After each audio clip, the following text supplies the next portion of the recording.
Ce retour était assez inattendu. Il n'y avait pas une intention où j'attendais pas, où ils attendaient pas eux-mêmes que le groupe me demande. Mais ce qui s'est passé, c'est qu'un Zurichois a fait un grand book sur les années 80. Et cet éditeur aurait vraiment voulu avoir une soirée avec un groupe de ces années-là. Et pour lui, le choix était assez évident immédiatement, c'était The Young Gods. Et The Young Gods, à cette demande, ils n'existaient plus en réalité.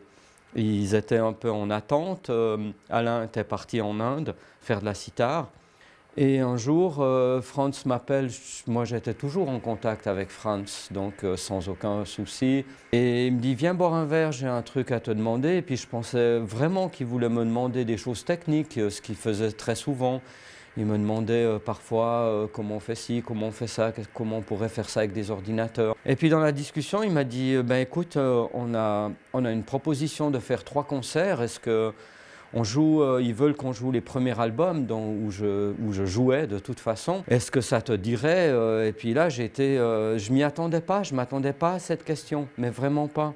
Et du tac au tac, j'ai dit, mais écoutez, je suis tellement abasourdi que laissez-moi 24 heures, quoi. Je ne m'attends pas à faire ça. Et puis 24 heures plus tard, je me suis dit, mais oui, 3 concerts, allons-y, quoi. Jouer ces 2 albums, c'est OK. C'était en fin 2014 et on a fait 3 concerts, Fribourg, Genève et Zurich. Et puis à la sortie de ces 3 concerts, ça semblait presque évident qu'on avait une large possibilité de refaire plein de concerts. Et du coup, ça s'est fait d'une manière assez naturelle. Il n'y a pas eu vraiment un plan, une proposition. Voilà, on est reparti.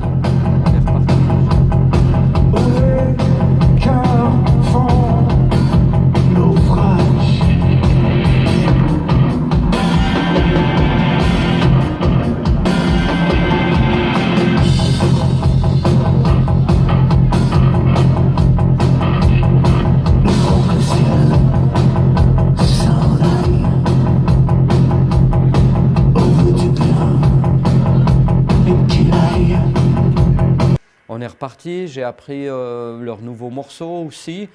Et par la suite, histoire d'avoir vraiment quelque chose de commun dans les nouvelles années, on a fait une résidence à QI Jazz, pas sous le nom des Young Gods. Et on a eu l'occasion de faire 15 sessions de jazz dans le QI Jazz, mais où on avait une carte blanche. Alors là, on a entièrement improvisé. On a amené les 3 des idées qu'on préparait la veille, c'était beaucoup d'improvisation, des choses un peu différentes, et Franz a aussi repris la guitare. En fait, on voulait faire quelque chose d'expérimental, on ne savait pas encore qu'est-ce qui allait se passer. C'était merveilleux, vraiment renouer comme ça dans l'improvisation, improviser avec des ordinateurs. Franz a repris la guitare, on a un super batteur qui comprend tout très rapidement. Et à partir de là, va sortir un album en février. Et donc l'année 2019 va être à nouveau une nouvelle année Young Gods.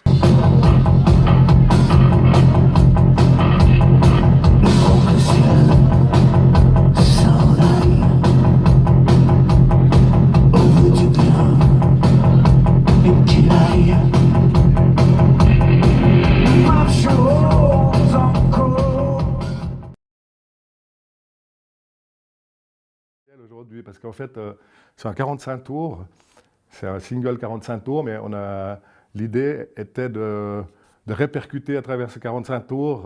De toute façon, moi je n'interviens pas au niveau de la musique, c'est ça qui fait la musique, puis l'idée c'était de développer le concept de ce 45 tours au niveau de l'image. Donc on a fait une pochette un peu spéciale qui a en fait 10 côtés. Voilà, donc il s'ouvre comme ça, il s'ouvre comme ça. Il s'ouvre comme ça. Donc en fait, voilà, il s'ouvre et du coup en même temps, voilà. Donc il y a un peu notre état d'esprit du son et de l'image qui sont sur ce disque, quoi. Et puis en même temps, ça fait une belle croix suisse. Le truc, c'est que c'est un tirage limité collector à 300 exemplaires. Voilà, qui ne sera jamais retiré. Hein. Donc voilà, c'est une petite pièce de collection pour des collectionneurs de vinyle. Je connais César depuis très longtemps. Et en fait, On s'est connus en fait au tout début de la création des Young Gods. Et puis à l'époque, j'avais réalisé leur tout premier clip envoyé. Et puis suite à cela, au niveau audiovisuel, j'ai travaillé pendant 4-5 ans avec le groupe, quoi, en filmant des concerts. J'avais encore réalisé un autre clip qui s'appelait Rue des Tempêtes. Quand j'ai démarré une idée en solo, Jean-Loup était déjà mon partenaire, mais il n'avait pas d'image en soi. Et puis je ne sais pas, un jour on s'est dit, mais il faudrait vraiment faire un merge de ton savoir-faire qui vient d'un contenu d'image et puis ma musique. Musicalement parlant, c'est extrêmement différent. C'est plutôt des compositions qui tirent dans la nu jazz, qui était quelque chose d'absolument pas nouveau. La nu jazz a été faite déjà dans les années 90 à New York. Donc nu jazz, c'est new urban jazz, c'est mélanger des harmonies jazz, des choses énormément jazzées, mais avec des beats électro beaucoup plus dance et dance floor, avec des kicks beaucoup plus puissants. Et je renoue avec ça parce que initialement, je suis bassiste et j'ai fait le conservatoire de jazz avec Max Engli à Fribourg, mais j'ai jamais joué dans un groupe de jazz de ma vie. Ça me revient avec des feelings différents. Mais la vraie idée, c'était d'être deux, être seul sur scène avec une vidéo qui accompagne l'ensemble de la musique.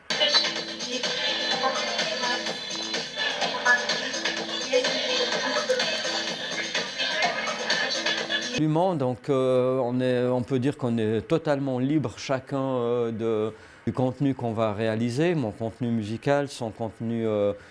Après, bien sûr, on écoute, on en parle, on regarde des images sur scène. Le travail ne s'arrête pas parce que j'ai un monitor, malgré que c'est derrière moi, mais je vois ce qui est en train de se passer et je me laisse aussi influencer par les images parce que la musique n'est pas figée.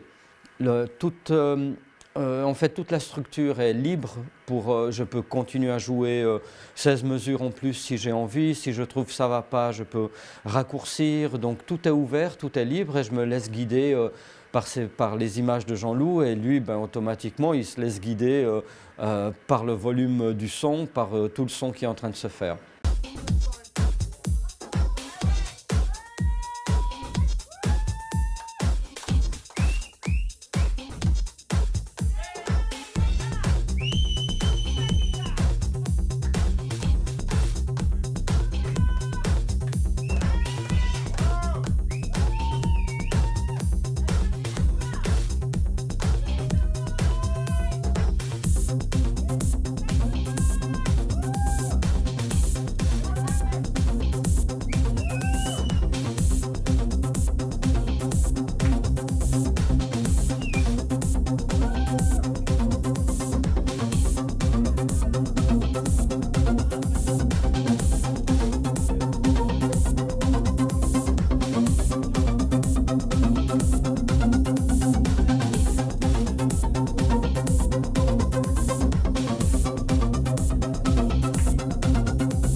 Technique, si tu veux, elle est proche des Young Gods, malgré que le style est bien différent. La construction technique est quand même énormément basée sur le sampling. Donc toutes les voix qu'on entend, tout ça c'est de l'échantillonnage, échantillonné sur des disques de jazz, même des disques des années 40, des années 50. Lorsqu'il y a tout d'un coup un riff de basse qui me branche, j'essaye de pouvoir l'isoler de la musique et de construire une pièce avec ses idées. Et après, avec les outils actuels, voilà, on peut tout faire, on peut réharmoniser, on peut remettre dans un beat lorsque la song, elle est à 100, mais moi j'aimerais jouer à 120. Les outils technologiques, nous travaillent est de composer l'ensemble de la musique, après de le transposer sur une sur une push qui est un device Ableton qui me permet de communiquer avec l'ordinateur, parce que j'aime pas tellement regarder l'ordinateur. Je trouve que la musique doit s'écouter avant tout. Et j'ai une tablette aussi, un iPad qui me permet de piloter des effets en temps réel. Et tout ça, évidemment, c'est de la pré-production. À vrai dire, non. Pas du tout. On est parti sur une idée, absolument pas d'enregistrer quelque chose. Parce que le projet Touflo, déjà, si on écoute le disque, il manque 50% du contenu, c'est-à-dire la vidéo. Et à la base, on n'a jamais pensé faire un disque. L'histoire de faire un 45 tours est quand même basée sur faire de la prospection maintenant, faire des concerts et avoir quand même quelque chose qui a été enregistré, qui permet de passer sur des radios, qui permet de s'adresser peut-être à des labels, à des organisateurs. Et aujourd'hui, ça reste quand même une carte de visite. On est au départ de cette aventure. Parce que finalement, même si je te dis qu'on a répété une année, tout le monde s'en fiche. C'est voir ce que vous êtes capable de faire, boum. Et on est au départ de cette aventure.